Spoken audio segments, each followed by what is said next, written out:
ये कौन राह में बैठे हैं मुस्कुराते हैं, मुसाफिरों को गलत रास्ता बताते हैं।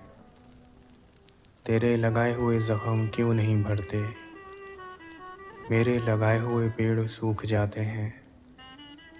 इन्हें गिला था कि मैंने इन्हें नहीं चाहा, ये अब जो मेरी तवज्जो से खौफ खाते हैं।